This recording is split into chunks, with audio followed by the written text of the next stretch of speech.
Students, let's continue our chapter, that is pronoun. In this video we will discuss three type of pronoun, that is possessive, interrogative and relative pronoun. ठीक है, so our first type is possessive pronouns. ठीक है, what is possessive pronoun? Possessive pronoun क्या होता है? Possessive का मतलब होता है पोजेशन, मतलब ओनरशिप, किसी चीज पर अधिकार दिखाना कि ये चीज मेरी है, तुम्हारी है, उसकी है, हमारी है. ठीक है, so all these words we use for this possession we are mine, ours, yours, his, hers and theirs. ठीक है, ये all these words are called possessive pronoun. मतलब किसी चीज पर पोजेशन दिखाने के लिए हम जिन वर्ड्स का यूज करते हैं that is known as possessive pronoun. ठीक है, for example different uses of possessive pronouns are, मतलब ये as a subject, as an object और एज एन कॉम्प्लीमेंट, हर तरह से हम इनको यूज कर सकते हैं. ठीक है, जैसे this is my pen, yours is kept on there. यहाँ पर ये सब्जेक्ट का काम कर रहा है, योर्स. ठीक है, तो माइन, योर, आर्स, योर्स, ये सभी क्या है? पोजेसिव प्रोनाउन है. ये हम कैसे, आपको यहाँ पर एक कंफ्यूजन हो सकता है between possessive pronouns and possessive adjective. ठीक है, तो उसके बीच में आप डिफरेंस कैसे करेंगे? जो हमारे प्रोनाउन है, ठीक है, उनके बाद कभी भी कोई नाउन नहीं आएगा. जो हमारे पोजेसिव प्रोनाउन है उनके बाद कभी भी कोई नाउन नहीं आएगा, और जो पोजेसिव एडजेक्टिव होते हैं, पोजेसिव एडजेक्टिव के बाद आपको नाउन देखने को मिलेगा. ठीक है, तो ये डिफरेंस होगा. जनरल अगर हम पढ़ते हैं तो कई बार हमें लगता है कि, फॉर एग्जाम्पल एक सेंटेंस में आपको बताती हूँ, दिस इज माई बुक. ठीक है, दिस इज माई बुक, यहाँ पर माई क्या दिखा रहा है? पोजेशन नहीं दिखा रहा है ना, और हमें लगेगा कि ये तो प्रोनाउन है, बट माई यहाँ पर क्या है? पोजेसिव एडजेक्टिव है, क्योंकि माई के बाद क्या आ रहा है? बुक. ठीक है, वो बुक नाउन है जो बुक पर पोजेशन दिखा रहा है, तो वो उसकी विशेषता बता रहा है कि किसकी बुक है, ये मेरी बुक है. तो ये माई जो यहाँ पर एडजेक्टिव होगा, प्रोनाउन नहीं होगा. जो पोजेसिव प्रोनाउंस होते हैं उन वो एस के साथ यूज होते हैं, आर्स, योर्स, हिज तो पोजेसिव ही होता है, हर्स, देयर्स. ठीक है, ये एस लगा होता है इनके साथ, और ये विदाउट एपोस्ट्रोफे यूज होते हैं. ठीक है, these all are possessive pronoun. ठीक है, ये as a subject, as an object और एज एन कॉम्प्लीमेंट ये यूज है पोजेसिव प्रोनाउन का. Possessive pronoun are use without apostrophe. Yours faithfully, these books are ours, this idea is hers, its shape, size are not considered. ठीक है, तो ये हमारा क्या हो गया? Possessive pronoun. पोजेशन दिखाना, किसी चीज पर अधिकार दिखाना, उसके लिए हम जो वर्ड यूज करते हैं पोजेसिव प्रोनाउन होता है. Correct. Here is exercise, rewrite the following sentences using the possessive pronoun. ठीक है, इनको रिराइट करना possessive pronoun बनाकर. This is our house. देखो यहाँ पर आपको समझ में आएगा, ये R जो है हमारा यहाँ पर क्या है? possessive adjective है ये, क्योंकि इसके बाद नाउन आ रहा है house. ठीक है, तो this is our house. अभी इसी सेंटेंस को हमने क्या करना है? रिराइट करना है, और उसमें पोजेसिव प्रोनाउन लगाना है. तो इसको हम कैसे बनाएंगे? This house is hours. ठीक है, ये घर हमारा है. मीनिंग इज सेम, बट यहाँ पर ये पोजेसिव एडजेक्टिव का काम कर रहा था, और यहाँ पर पोजेसिव प्रोनाउन बन गया.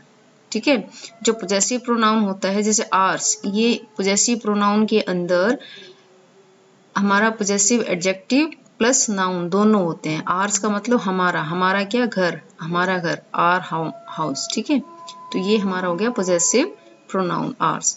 दीज आर योर बुक्स, ये तुम्हारी बुक है. इसको पोजेसिव में कैसे चेंज करेंगे? These books are yours. This is Chitra and Deepa's cat, तो दिस कैट इज देयर्स. अब ये दो हो गए ना, प्लूरल हो गए, तो हम यूज करेंगे यहाँ पर देयर्स, उनकी है. ठीक है, next type is interrogative pronoun. Interrogative pronoun क्या होता है? इंट्रोगेटिव का मतलब होता है वो word which we use to ask questions. Question पूछने के लिए हम जो भी वर्ड यूज करते हैं उनको हम इंट्रोगेटिव कहते हैं. अब प्रोनाउन, अब हमें पता है कि WH फैमिली के सभी words we use for asking questions. ठीक है, WH फैमिली के जो वर्ड होते हैं वो हम क्वेश्चन पूछने के लिए यूज करते हैं.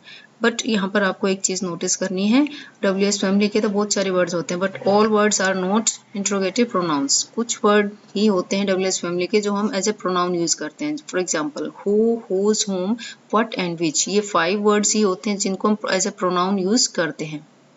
ठीक है, क्यों? क्योंकि प्रोनाउन क्या होता है, प्रोनाउन वो वर्ड होता है जो हम नाउन की जगह यूज करते हैं। ठीक है, तो जो अदर डब्ल्यूएच फैमिली के वर्ड हैं जैसे विच, व्हेन, वेयर, व्हाई, वो सभी क्या है, उनका जब भी आंसर आपको मिलेगा वो कभी भी नाउन नहीं होगा। और इनका जब इनसे क्वेश्चन करोगे तो आपका जो आंसर होगा वो नाउन होगा। इट मीन्स ये हमने वर्ड किसकी जगह यूज किए, in place of a noun. ठीक है, इसीलिए इनको प्रोनाउन कहते हैं। जो बाकी डब्ल्यूएच फैमिली के वर्ड हैं वो हमारे प्रोनाउन नहीं होते। Who, whose, whom, what and which. तो who, whose, whom we use for human being. ठीक है, पर्सन के लिए यूज करते हैं। हु हमारा सब्जेक्टिव केस, हुज हमारा पोजेसिव केस और होम हमारा objective case. What and which we use for that is things. What का यूज भी कई बार पर्सन के लिए यूज होता है। तब जैसे हम पूछते हैं कि किसी का ऑक्यूपेशन पूछना हो कि जैसे व्हाट इज योर फादर। ठीक है, आपके पिताजी क्या है, तो आप क्या बोलेंगे, my father is a farmer, my father is an engineer, doctor. ठीक है, तो वहाँ पर हम व्हाट का यूज कर लेते हैं। Who is sleeping, who, whom refer to the person, I have told all things, which refers to the things. ठीक है, what is refers to both. ठीक है, व्हाट पर्सन के लिए भी यूज हो जाता है और थिंग के लिए भी यूज होता है। एंड इंट्रोगेटिव प्रोनाउंस में रेफर टू द सब्जेक्ट और ऑब्जेक्ट। ठीक है, सब्जेक्ट या ऑब्जेक्ट दोनों के लिए यूज हो सकता है। जैसे व्हाट इज गोइंग ऑन, क्या चल रहा है, सब्जेक्ट हो गया, ये इज गोइंग वर्ब का सब्जेक्ट हो गया, तो ये इसका आंसर हमें जो मिलेगा वो सब्जेक्ट होगा। ठीक है, और what is this tool for, तो ये हमारा ऑब्जेक्टिव, ये फॉर हमारा प्रपोजिशन है। इसके बाद प्रपोजिशन के बाद हमें से ऑब्जेक्ट होता है, तो व्हाट हमारा फॉर के बाद यूज होगा। अगर इसका जनरल सेंस में हम इसके ऑर्डर देखेंगे तो क्या होगा, this tool is for what. तो कई बार ये सब्जेक्ट का काम भी करता है और ऑब्जेक्ट का काम भी करता है। क्लियर।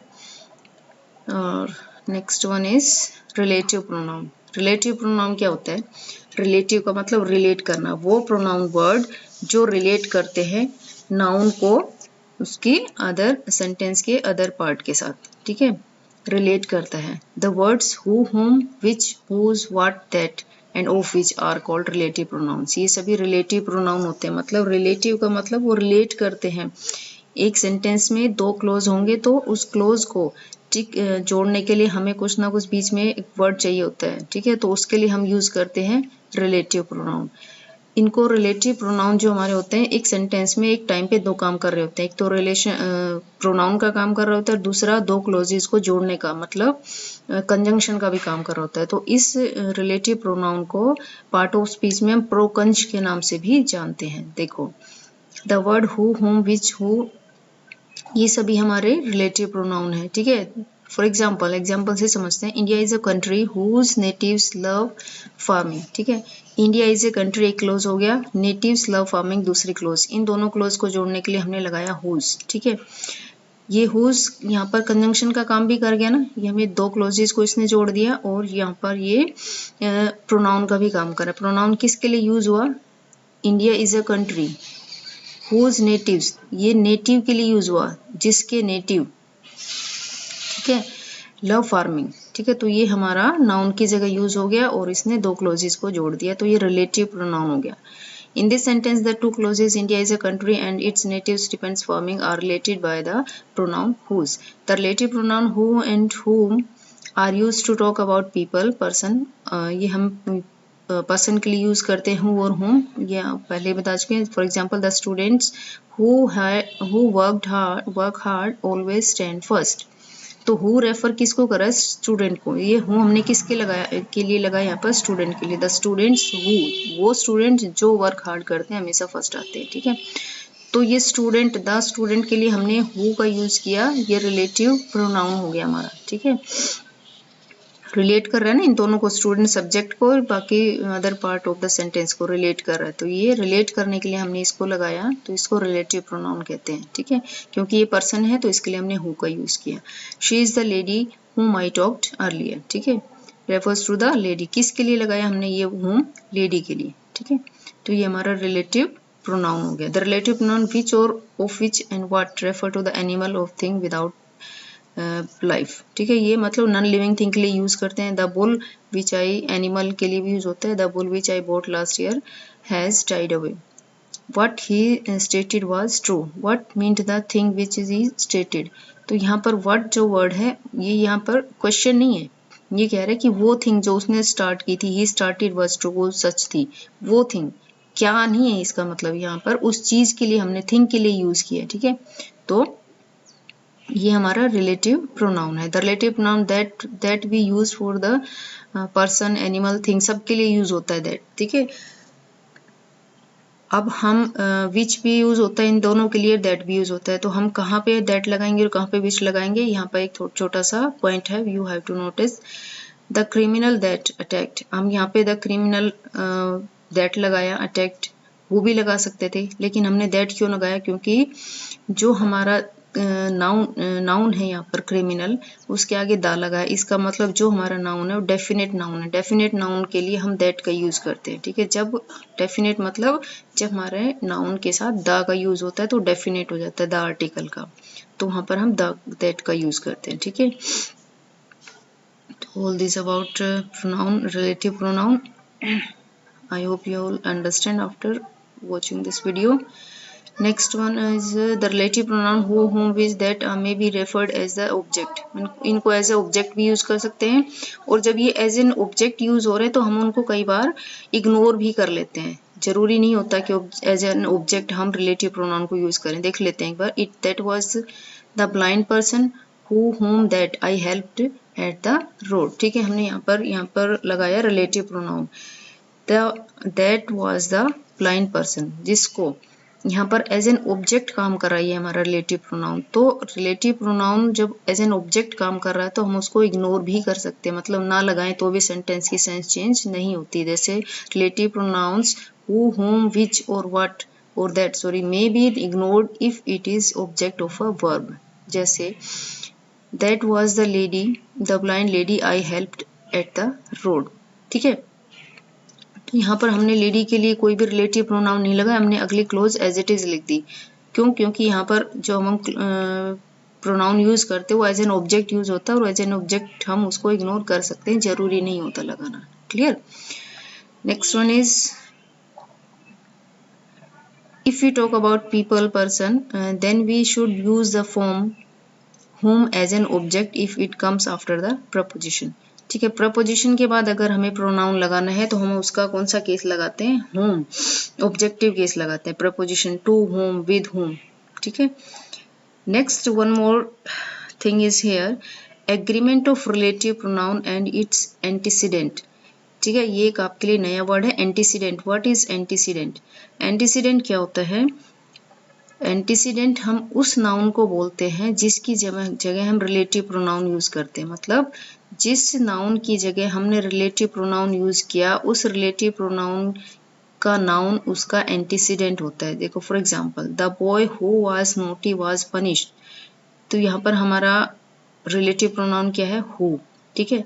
हमने ये हु किसके लिए यूज किया, ये हु हमने किस नाउन के लिए यूज किया, द बॉय। द बॉय के लिए हु लगाया था ना हमने, तो हमारा द बॉय जो है वो इस हु का एंटीसीडेंट है, ठीक है।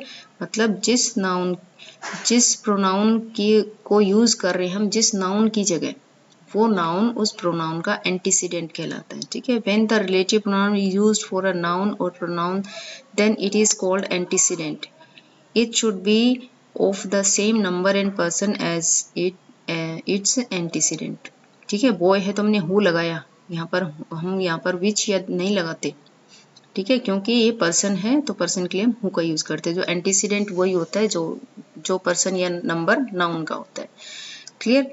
I hope you will understand after watching this video all about types of pronouns. So till then, goodbye and have a nice day.